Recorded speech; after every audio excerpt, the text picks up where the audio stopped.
사무엘상 17장 1절에서 11절까지 제가 갖고 있는 구약성경 435페이지입니다.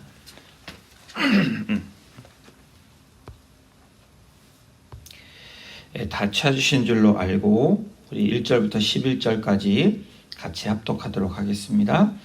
블레셋 사람들이 그들의 군대를 모으고 싸우고자 하여 유대에 속한 소고에 모여 소고와 아세가 사이에 사울과 이스라엘 사람들이 모여서 엘라 골짜기에 진치고 블레셋 사람들을 대하여 진열을 벌였으니 블레셋 사람들은 이쪽 산에 섰고 이스라엘은 저쪽 산에 섰고 그 사이에는 골짜기가 있었더라.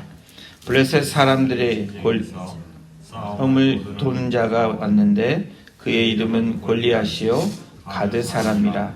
그의 키는 6규빗 한 뼘이요 머리에는 노트구를 썼고 몸에는 비늘 갑옷을 입었으니 그 갑옷의 무게가 놋 5,000세겔이며 그의 다리에는 놋 각반을 쳤고 어깨 사이에는 놋 단청을 메었으니 그 창자루는 그를 자갔고 창날은 철 600세겔이며 방패 든 자가 앞서 행하더라. 그가 서서 이스라엘 군대를 향하여 외쳐 이르되 너희가 어찌하여 나서 전열을 벌였느냐. 나는 블레셋 사람이 아니며 너희는 사울의 신복이 아니냐. 너희는 한 사람을 택하여 내게로 보내라. 그가 나와 싸워서 나를 죽이면 우리가 너희의 종이 되겠고 만일 내가 이겨 그를 죽이면 너희가 우리의 종이 되어 우리를 섬길 것이니라. 그 블레셋 사람이 또 이르되 내가 오늘 이스라엘의 군대를 모욕하였으니 사람을 보내어 나와 더불어 싸우게 하라 한지라. 사울과 온 이스라엘이 블레셋 사람의 이 말을 듣고 놀라 크게 두려워하니라. 아멘. 허상을 두려워 마라 라는 제목으로 오늘 사무엘상 17장에 있는 말씀을 함께 나누겠습니다. 외적인 부분만 보면 누가 봐도 상대가 될 것 같지 않을 정도로 격차가 큰 두 사람이 경쟁 또는 대결하는 모습을 보고 사람들은 골리앗과 다윗과 골리앗의 싸움이라고 말을 합니다. 이 이야기는 오늘 저희가 읽은 사무엘상 17장에 나와 있는 말씀입니다. 어렸을 때부터 교회 학교를 다니셨던 분들은 제일 많이 들었던, 그리고 어쩌면 제일 그 말씀 중에 신나게 들었고 또 우리 어린 마음 가운데 신나했던 그런 성경 이 말씀이 있다면 아마 다윗과 골리앗의 이야기일 겁니다. 성경 이야기를 몰라도 조금 전에 말씀드렸던 것처럼 다윗과 골리앗의 싸움이라는 이야기를 압니다. 상대가 되지 않는 두 사람 간의 싸움을 다윗과 골리앗의 싸움이라고 합니다. 사무엘상 17장은 저희가 아는 것처럼 다윗과 골리앗의 싸움에 대한 이야기를 하고 있습니다. 그런데 이 사무엘상 17장이 중요한 이유가 있습니다. 우리들에게 주는 중요한 이유와 메시지가 있는데 그것은 지금까지 하나님께서 하나님의 나라를 이루어오시는 하나님의 통치의 이 클라이막스, 다시 말하면 이 정점이 있는 곳이 사무엘상 17장이라는 겁니다. 사람들은 인간적인 왕을 원했습니다. 그래서 이스라엘 백성들은 우리에게 왕이 있으면 그 왕이 우리를 지켜주고 또 싸워서 이길 것이다 라고 믿었지만 하나님은 그렇지 아니하셨다라는 겁니다. 오늘 사무엘상 17장은 인간의 왕이 가지는 한계를 우리에게 적나라하게 보여주는 그런 챕터이기도 합니다. 그 인간적인 왕, 한계를 보여줬던 왕이 우리의 모든 만물 되시고 주인 되시고 그리고 천지 만물의 주인 되시는 하나님을 섬기는 그 한 사람, 그 작은 자를 통해서 하나님의 이름만을 가지고 나아가는 그 위대한 고백을 통해서 하나님이 역사하시는 그 장면이 나오는 곳이 바로 이 사무엘상 17장입니다. 오늘 본문의 시작이 다음과 같이 시작을 합니다. 우리 2절, 3절을 함께 같이 읽어보겠습니다. 시작. 사울과 이스라엘 사람들이 모여서 엘라 골짜기에 진치고 블레셋 사람들을 대하여 진전열을 벌였으니 블레셋 사람들은 이쪽 섰고 이스라엘은 저쪽 산에 섰고 그 사이에는 골짜기가 있었더라. 이스라엘과 블레셋은 지금 한판 전쟁을 치르기 위해서 전열을 가다듬고 싸움을 준비하고 있는 그 장면을 17장의 시작부터 하고 있습니다. 이때 블레셋 진영에서 한 사람이 등장합니다. 그의 이름은 골리앗입니다. 4절에 이렇게 기록되어 있습니다. 블레셋 사람들의 진영에서 싸움을 도두는 자가 왔는데 그의 이름은 골리앗이요 가드 사람이라. 그의 키는 6규빗 한 뼘이며. 이 가드 사람, 이 골리앗이라는 이 가드에서 태어난 골리앗이라는 이 한 사람을 소개하고 있는데 그 사람의 키가 6규빗 한 뼘이라고 성경 기록합니다. 지금으로 치면 한 7피트도 넘고 3미터가 넘는 그런 거대한, 다시 말하면 거인과 같은 그러한 사람을 소개하고 있습니다. 그러면서 5절, 6절 계속해서 이야기합니다. 머리에는 노투구를 썼고 몸에는 비늘 갑옷을 입었으니 그 갑옷의 무게가 놋 5,000세겔이며. 머리에는 노투구도 썼고 몸에는 갑옷을 입었는데 이 갑옷의 무게가 자그만치 130파운드가 넘습니다. 60kg의 갑옷을 입고 있는, 키는 3m에 투구도 쓰고 갑옷을 입었는데 이 갑옷의 무게가 130파운드입니다. 그의 다리에는 놋 각반을 쳤고 어깨 사이에는 놋 단창을 메었으니 그 창자루는 배틀 채 같고 창날은 철 600세겔이며 방패든 자가 앞서 행하더라. 여러분, 방패가 얼마나 컸는지 본인이 들지 않고 방패든 사람들이 그 방패를 들고 앞에 나아갔다라고 성경은 기록합니다. 여러분, 이 4절에 걸쳐서 이 골리앗을 소개하고 있습니다. 골리앗을 소개하는 이유가 분명히 성경에는 있겠죠. 한 줄로 소개한 것도 아니고 4줄로 소개합니다. 키와 투구, 갑옷, 각반, 창과 방패 등등을 이야기하고 있습니다. 이 장면을 보면서 어떤 생각이 드십니까? 3m의 어마어마한 등치에, 키에, 그리고 완전 무장을 한 어떤 한 사람을 보았다고 생각해 보십시오. 아마도 무시무시하다라고 사울과 이스라엘 백성들은 느꼈을 것입니다. 대단하다라고 느꼈을 겁니다. 절대로 저 사람과 싸워서 이길 수 없다라는 그러한 생각이 들고 거기에 더 나아가 두려움의 대상으로 다가왔을 것입니다. 그런데 여러분, 정말 이 보여지는 모습이 실체일까요? 진짜로 무서운 존재인가? 여러분, 여기에서 우리는 정말 두려움의 대상인 골리앗이 누구인지를 한번 살펴보아야 됩니다. 영적인 눈으로도 보아야 되고 진짜로 실상이 무엇인지, 허상이 무엇인지를 우리가 한번 이 말씀을 통해서 봐야 됩니다. 골리앗의 직업이 뭘까? 우리가 알고 있는, 어렸을 때부터 저도 입력되어 있는 것이 위대한 장수라고 생각을 합니다. 그렇게 알고 있습니다. 여러분들도 아마 그렇게 생각하실 것입니다. 근데 골리앗의 직업은 장수, 장군, 놀라운 용맹스러운 싸움꾼이라고 설명하지 않습니다. 4절을 한번 다시 보십시오. 블레셋 사람들의 진영에서 싸움을 도두는 자가 왔는데 그의 이름은 골리앗이다. 싸움을 도두는 자, 이 싸움을 도두는 자 아시 하베나임이라는 이 히브리어에 보면 문자적으로 둘 사이에 있는 사람이라고 해석되어지고 있습니다. 뜻이 뭐냐면 양쪽에서 둘 사이에 있는 사람이라는 뜻인데, 결국 단신으로서 단번에 전쟁의 승패를 판가름하기 위해서 두 군대 사이에 개입하는 중간 사람이라는 뜻입니다.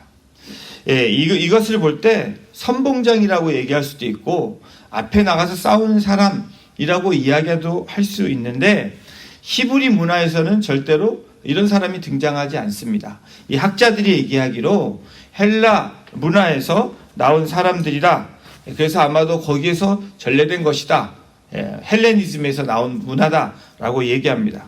그러나 분명하게 성경에서 알 수 있는 사실만으로 근거한다면 싸움을 도두는 자, 이것을 해석하자면 어쩌면 바람잡이와도 같은 사람이지 않을까. 싸움을 돋고 자극해서 그들을 좀 힘들게 하고 어렵게 하는 그런 사람이라고 생각할 수 있습니다. 여러분, 세상도 어쩌면 우리에게 보이는 골리앗과 같은 그런 커다란 장애물들이 우리에게 있을 것입니다.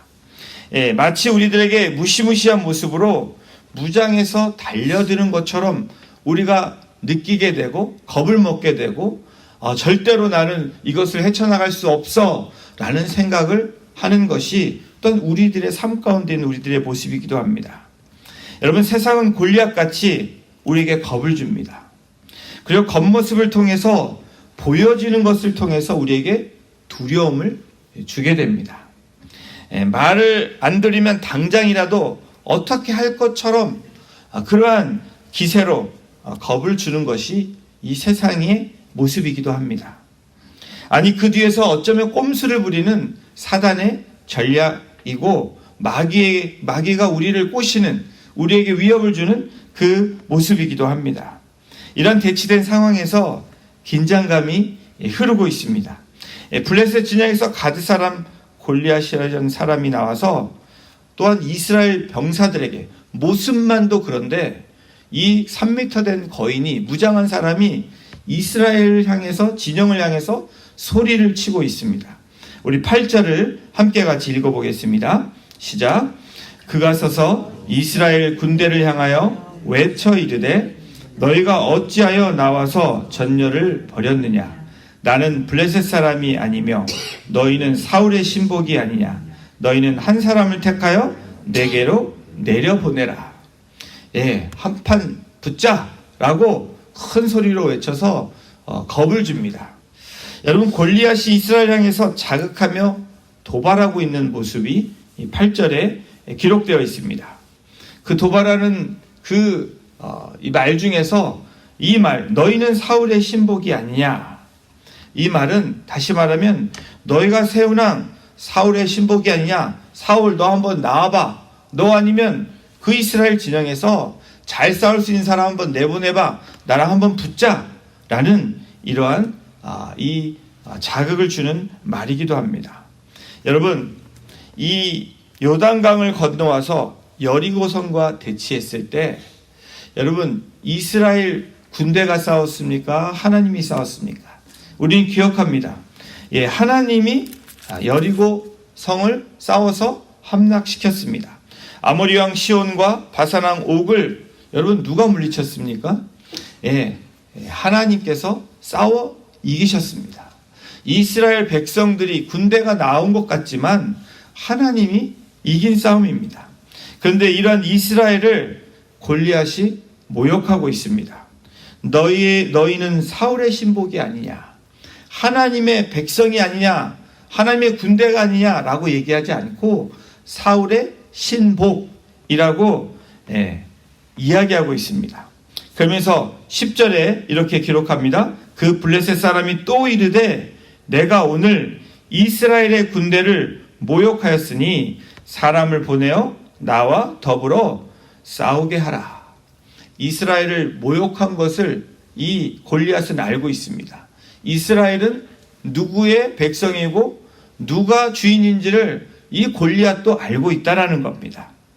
하나님께서는 이스라엘의 정체성과 이스라엘이 지금 처한 상황들을 적나라하게 드러내고 계시고 골리앗을 통해서 지금 알지 못하는 이스라엘 백성들과 사울을 향해서 그렇게 외치고 있는 것입니다.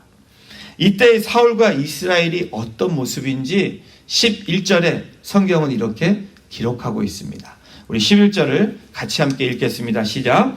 사울과 온 이스라엘이 블레셋 사람의 이 말을 듣고 놀라 크게 두려워하니라. 여러분, 놀라다는 이 원래 말이 파괴하다, 부서지다 라는 그 의미로 극단의 공포심을 표현할 때 사용되는 단어입니다. 이 히브리 원어, 이 하타트라는 이 단어의 뜻이 이 이스라엘 백성들이, 사울과 온 이스라엘 백성들이 지금 이 마음이 파괴되고 부서지고 녹아져 내렸다라는 겁니다. 그리고 나오는 그 다음 단어가 놀라, 다음에 크게 두려워하니라. 이 두려워하다는 게 경외하다, 어미하다 라는 뜻으로 어떤 유무형의 강력한 힘에 의해서 정신적으로 완전히 압도당하는 그러한 상황들이 이 마음의 상태를 이야기하고 있는 것입니다. 다시 말하면 사울과 온 이스라엘이 이 블레셋 사람의 이 말로 인해서 완전히 마음이 녹아져 내리고 여러분 완전히 무서워서 공포에 떨려 지금 있다라는 상태입니다. 이스라엘은 사울 왕으로부터 전체 병사에 이르기까지 블레셋의 거인 이 골리앗의 기세 등등한 모습에 겁에 질려 있는 상황입니다. 그리고 두려움으로 전전긍긍하고 있는 모습이기도 합니다. 사랑하는 성도 여러분, 우리가 분명히 기억해야 하는 것이 있습니다. 오늘 우리의 삶에서도 또 우리 앞으로 인생에 기억해야 되는 것이 무엇입니까? 사울 왕이 왜 이렇게 되었을까? 사울과 이스라엘 왕이 왜 이렇게 되었을까? 이스라엘 왕 사울이 가장 중요한 것을 잃어버렸기 때문입니다. 여러분, 가장 중요한 거 무엇을 잃어버렸습니까? 실상이신 하나님을 잃어버렸다라는 겁니다. 기름 부음을 받았던 사울 왕이 여호와의 신이 떠남으로 실체적인 지금 직면하고 있는 문제가 두려움과 놀램과 공포에 있다라는 사실입니다.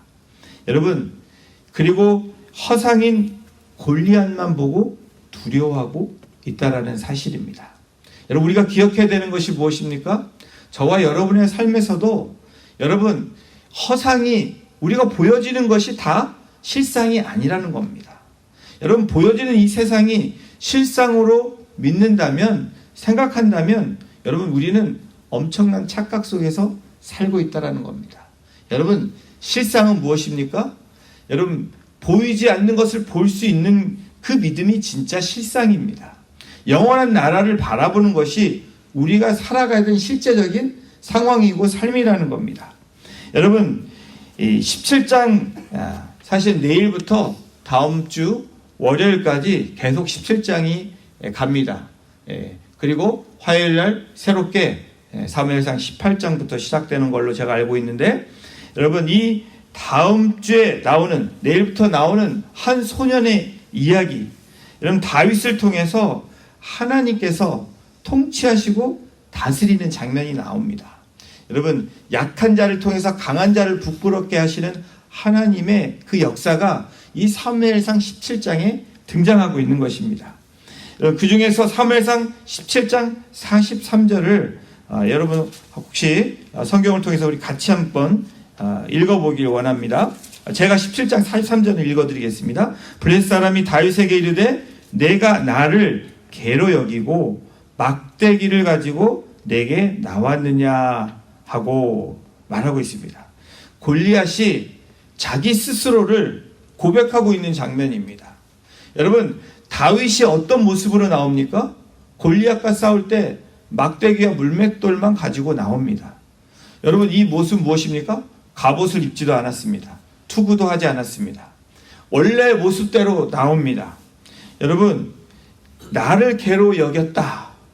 여러분, 다윗이 바라보는 이 골리앗은 여러분, 개가 암만 막 무섭고 사나워도 여러분, 묶여있는 개를 한번 생각해 보십시오. 어떤 생각이 드십니까? 여러분이 개한테 덤빈다는 말은 좀 그렇지, 앞에 가서 이야기도 할 수 있고 막 짖는 개들한테 이야기도 할 수 있습니다. 마치 골리앗, 이 세상은 묶여있는 존재와도 같습니다. 여러분, 그것이 바로 우리가 바라봐야 되는 실상입니다.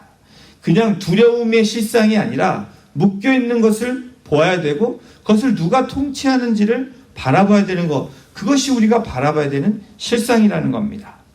다윗을 위협하고 겁을 줍니다. 그러나 사무엘상에서 가장 중요한 메시지가 나오는데 사무엘상 17장 우리 45절을 함께 같이 우리 고백하면서 이 말씀을 선포합니다. 시작. 다윗이 블레셋 사람에게 이르되 너는 칼과 창과 단창으로 내게 나와오거니와 나는 만군의 여호와의 이름 곧 내가 모욕하는 이스라엘 군대 하나님의 이름으로 내게 나아가노라. 여러분, 이 고백이 저와 여러분의 고백이 되기를 주님의 이름으로 축원합니다. 여러분, 이 허상이 무엇입니까? 다윗은 무엇을 허상으로 봅니까? 네가 갖고 있는 골리앗, 세상 네가 갖고 있는 칼과 창과 단창, 그것이 다윗은 허상으로 보고 있습니다. 그런데 다윗이 바라보고 있는 실상이 무엇입니까? 내가 모욕하는 이스라엘 군대 하나님의 이름, 여러분 이것이 실상입니다. 그것을 가지고 내가 나아간다 라고 다윗은 단호하게 선포하고 있습니다. 여러분, 우리가 헷갈리고 우리가 어려움에 경험하는 것이 무엇입니까? 여러분, 실상과 허상을 우리는 믿음의 눈으로 바라봐야 되는데 그냥 우리가 눈에 보여지는 것으로 보여지는 게 다 실상이고 눈에 보여지지 않는 것을 허상이라고 생각한다라는 겁니다.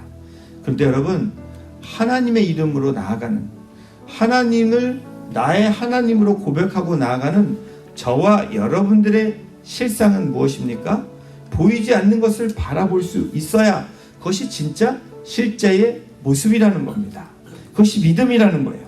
여러분, 그러면서 46절에 무엇이라고 고백합니까? 우리 다시 한번 46절을 함께 같이 힘차게 이 말씀을 선포합니다. 시작.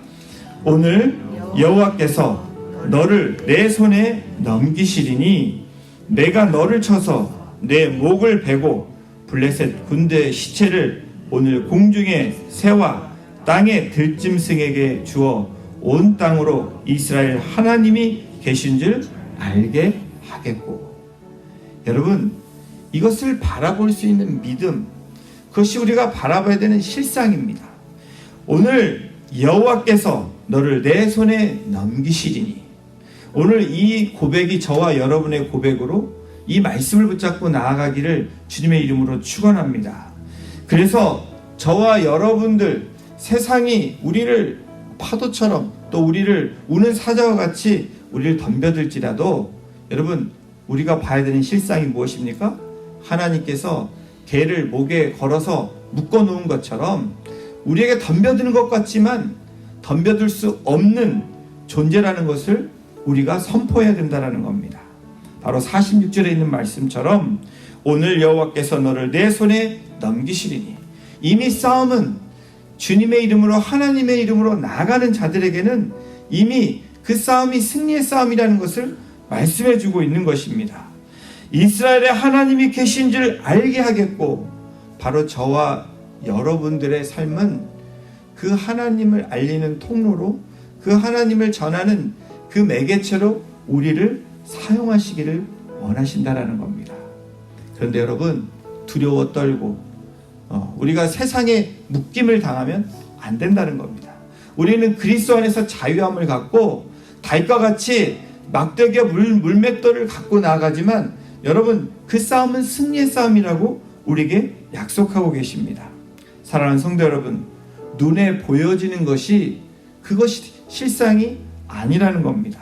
눈에 보이지 않지만 다윗과 함께 하시고 다윗을 통해서 골리앗을 쓰러뜨리는, 그래서 개로 여기게 하시는 그 믿음을 주시는 그 하나님이 바로 우리의 실상이라는 것을 믿고 나아가시는 복된 성도님들 한 분 한 분 되시기를 주님의 이름으로 축원합니다. 그 싸움은 여러분, 그 하나님을 의지할 때 여러분, 그 싸움은 지는 싸움이 아니고 승리라고 분명하게 성경은 우리에게 제시해주고 있습니다. 그 믿음을 오늘도 선포하시고 45절 46절에 나와 있는 말씀처럼 오늘도 그 고백을 통해서 오늘도 우리가 승리하는 삶이 되시기를 다시 한번 주님의 이름으로 축원합니다. 기도하시겠습니다. 하나님, 그렇습니다.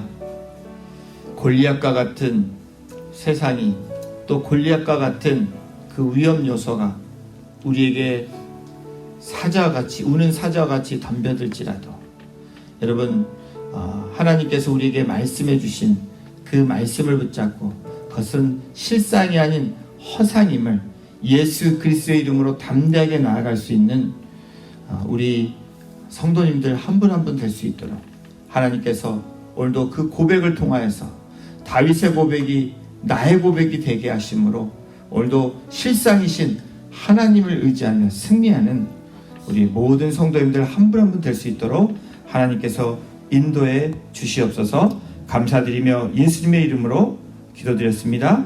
아멘.